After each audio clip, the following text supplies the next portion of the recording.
To be an entrepreneur or to stay working a 9 to 5 is a huge conversation right now online between the Black community of Tabitha Brown and Stephanie Perry. Me, I'm in the middle, so I get content on my feed from both sides. And I just wanted to come talk about how I am approaching being the girl that both of them are talking about.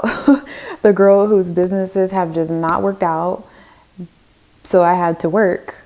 And then also being the girl who's had a little bit of success doing some of the things that I like to do, but just not enough to go and leave the country forever like Stephanie Perry wants. I'm here because I know how hard it is to try to be on one side or the other. I've already tried Stephanie's idea of working for yourself, trying to have your own business, making your passion into money. I've already been there and fell flat on my face. And then I've been on Tabitha's side too, and I still am, of a girl who is a 9 to 5 person. I pretty much am gone 10 hours every day, and most of my life is oriented around my 9 to 5. Almost every thought, every action I take is oriented around this work, and that part of it is what makes me the most anxious and upset in life about the work.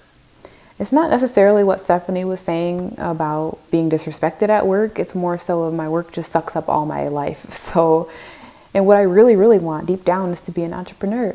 I'm just here to talk about how I'm navigating having the North Star, the north end of the compass being my own thing and my own business, and then the south grounding part of the compass of being like that 9 to 5 that just pays my bills. I don't feel like I'm sacrificing my dreams so much and like laying myself before that disrespect that Stephanie Perry's talking about because of the approach that I've taken. So I made a target of like where I really, really want. I called it the golden job, and I put it in the middle of the target. And then on the outer rings, it was like jobs that I'm okay with, you know, and at the very last ring, it was the job that's like, this is the last acceptable thing that I can do. But that's what I would say has helped me really keep my eyes on the prize. The next thing, keep a good list of like words that I can use to find the jobs that I like, and then using those words to make a filter when I'm looking for jobs. That way I'm not getting a bunch of crazy like job recommendations that are just wasting my time. Like, why am I looking at all of this? I don't have time. Try to narrow my search with tight filters, such as distance, salary, level of work.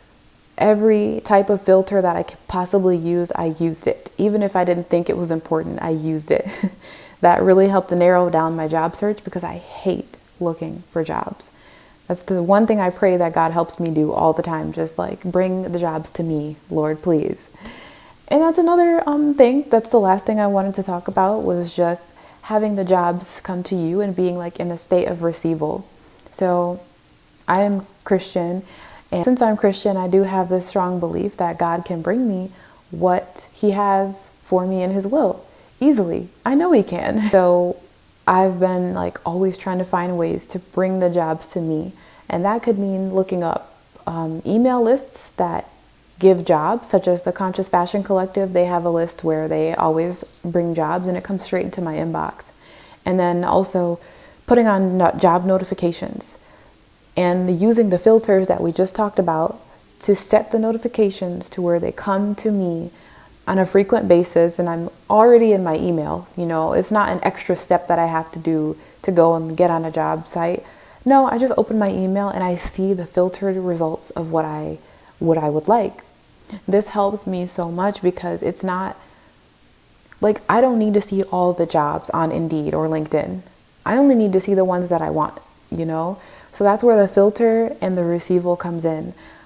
If I can make a tight filter and put the jobs on receival mode, basically like put them into my inbox, then I don't have to go out there and scroll through thousands of jobs that I don't even have nothing to do with. If only 5 jobs per week are coming to my inbox because of my tight filters, at least there are jobs that I would more likely want to apply for and be prepared for, which is a whole nother topic, but it just saves time and it saves anxiety.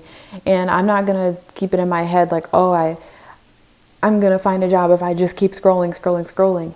Yeah, try to bring the jobs to you.